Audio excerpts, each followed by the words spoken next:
Afin de nous permettre de vous proposer toujours plus de contenu sympa, cette vidéo contient une communication commerciale. Pour l'ignorer, je vous invite à retrouver le lien dans la description. Sur ce, bon visionnage à tous. J'ai remplacé ma Galaxy Tab 3 par ce modèle de chez Dragon Touch, une Max 10. Ma Tab 3 étant devenue beaucoup trop lente au fur et à mesure des mises à jour.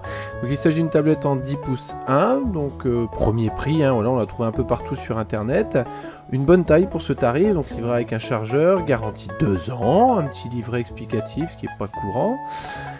La mise en route se fait sur le côté, donc on est sur un Android 9, un octa-cœur, donc 8 cœurs en 1,6 GHz si je ne m'abuse. L'appareil photo, comme à peu près toutes les tablettes, est un peu faiblard, mais l'autofocus est réactif et la qualité de l'image reste relativement correcte, surtout pour cette gamme de prix. Concernant le fonctionnement sur internet et pour la lecture de vidéos, c'est très correct, l'image est plutôt jolie. La tablette a un joli design très sobre, elle est plutôt robuste. Côté caractéristiques techniques, on est plutôt bien servi pour le tarif. Voilà, il faut bien être conscient qu'on n'est pas sur un modèle haut de gamme et sur un modèle qu'on n'aura pas peur de confier à un enfant ou d'emmener à l'atelier pour bricoler.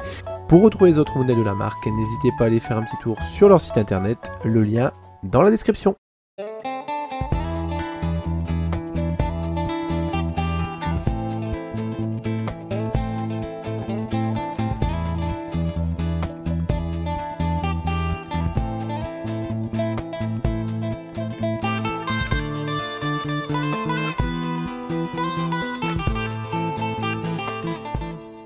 Salut les makers, CrazyDoob, atelier impression 3D aujourd'hui avec le remplacement du film transparent FEP d'une imprimante SLA, donc les imprimantes résine. En gros on a un petit écran à cristaux liquides qui cache ou montre le faisceau UV, le petit LED qui vient durcir en fait couche par couche la résine qui est dans la petite cuve juste devant vos yeux.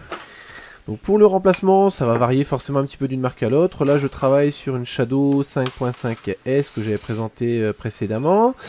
Donc le but en fait c'est déjà de démonter le petit cerclage sur lequel est fixé le film en fait, puisqu'après il vient être tendu dans le fond de la cuve. Donc là je démonte le petit cerclage en retirant les petites vis BTR. Donc on voit pourquoi je remplace, c'est les petits impacts à force, voilà, en décollant des pièces, on a des petites rayures.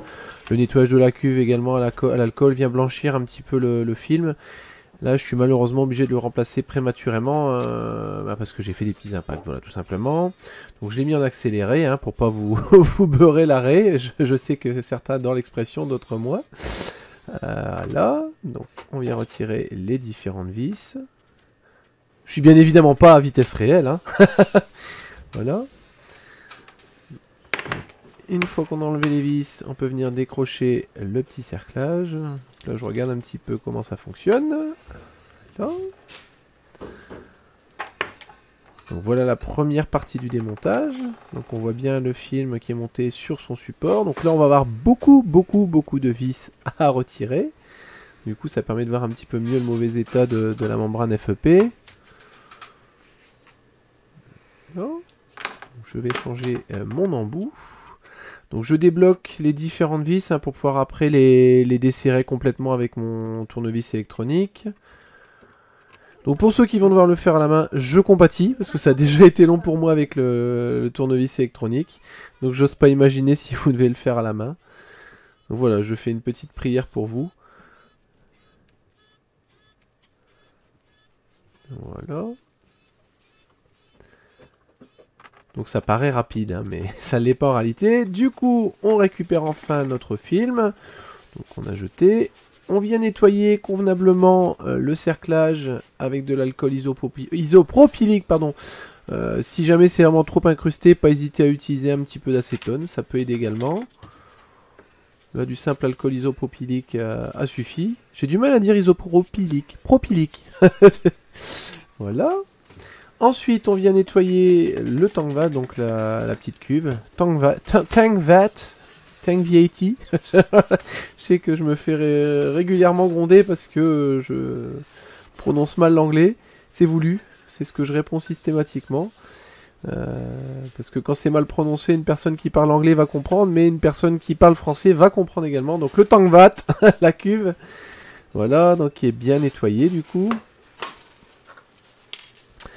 Je trempe les différentes vis d'alcool isopropylique et puis je les enferme un petit peu dans un sopalin imbibé d'alcool, voilà, histoire que les restes de résine puissent disparaître. Une fois que c'est bien nettoyé, je peux déballer le film FEP 9. Voilà, donc il y a 2 films de protection, un de chaque côté du plastique, donc il va falloir peler. Voilà, donc on fait attention à la manipulation, bien évidemment, de ne pas abîmer le film, puisque sinon, bah, tout ce qu'on fait, bah, ça ne servira à rien. Voilà. Donc l'avantage, c'est contrairement à un verre trempé de téléphone ou un film de protection, on n'a pas besoin de s'inquiéter des différentes poussières. On peut travailler un petit peu plus comme des cochons. Voilà, donc le film qu'on peut venir placer, donc il est en général plus grand que la machine. Si vous devez faire une découpe vous-même, parce que vous l'avez acheté en grande quantité, dans ce cas-là, voilà, coupez avec 1 cm de débord autour. Même si c'est pas nécessaire, ça vous permet de vous rassurer. On place la deuxième partie au-dessus. Donc là, j'utilise un petit système de perçage à main pour venir marquer les trous. Donc je commence par aligner, hein, tout simplement. Donc ce que je vais faire, je vais reprendre mes vis. Voilà. Alors, on va pas y arriver.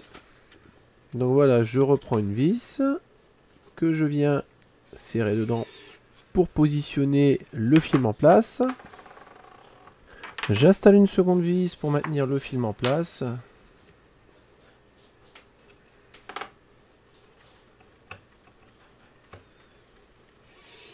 Voilà. Une fois que c'est fait, je peux reprendre mon poinçon et venir percer tous les petits trous de vis, en fait, hein, voilà, toujours pour simplifier l'insertion de celle-ci. Ensuite, je peux remettre en place les différentes vis. Donc là, j'ai beaucoup accéléré la vidéo pour que ce soit un peu plus digeste pour vous.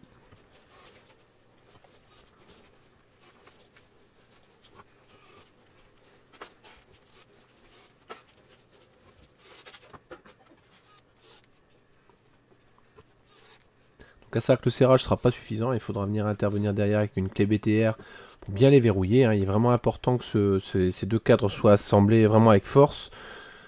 Sinon, il ne sera pas possible de tendre le film dans le fond de la cuve.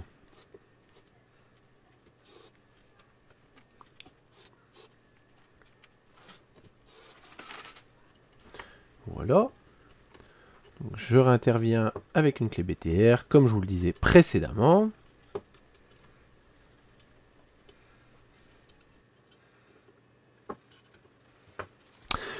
Une fois que c'est terminé, je peux venir avec un cutter découper le surplus de film autour. Donc là, je fais glisser ma lame le long du cadre, hein, tout simplement. Je fais bien attention de ne pas passer du côté où il ne faut pas.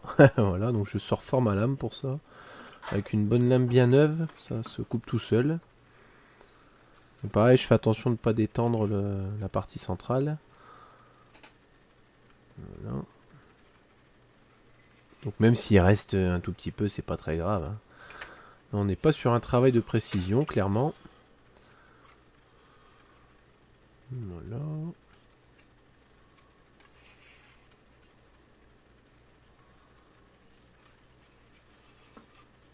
Et voilà. Donc on voit à peu près le résultat. On voit que c'est pas tendu, je n'ai pas de plis ni de grosses déformations. Donc on peut continuer. Pour ça, je reprends ma cuve. Comme je suis un peu tatasse, je viens passer un petit coup d'alcool isopropylique sur la lèvre et dans le fond du cadre. Et je peux venir repositionner dans le bon sens le fameux cadre.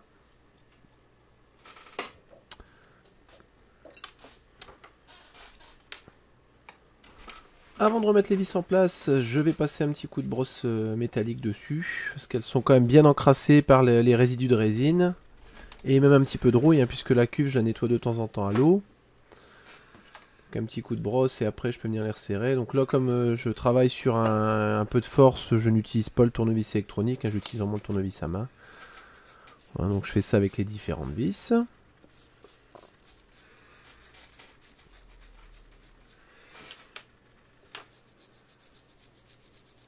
Bon, ça prend un petit peu de temps de nettoyer, mais je pense que c'est vraiment important de le faire. Et ensuite, je peux venir serrer les différentes vis. Donc le tout en assurant une certaine tension. Donc le but, c'est pas de faire craquer non plus la feuille, hein. Il n'y a pas de règle magique. Je dirais quand on commence à avoir un petit son en tapotant la feuille, c'est que voilà, elle est suffisamment tendue. Donc ce qu'il faut, c'est bien serrer de manière progressive tout autour, hein. Je dirais par un demi-tour, voire un tour de chaque vis, en croisant. Voilà, le but, c'est vraiment de faire monter la tension progressivement et de manière uniforme. Sinon, on pourrait effectivement avoir une rupture, ou en tout cas avoir de mauvais résultats. Et il est important également que le cadre rentre bien dans la cuve, hein. Pas avoir de parties métalliques qui viennent frotter sur l'écran ou sur la base de l'imprimante.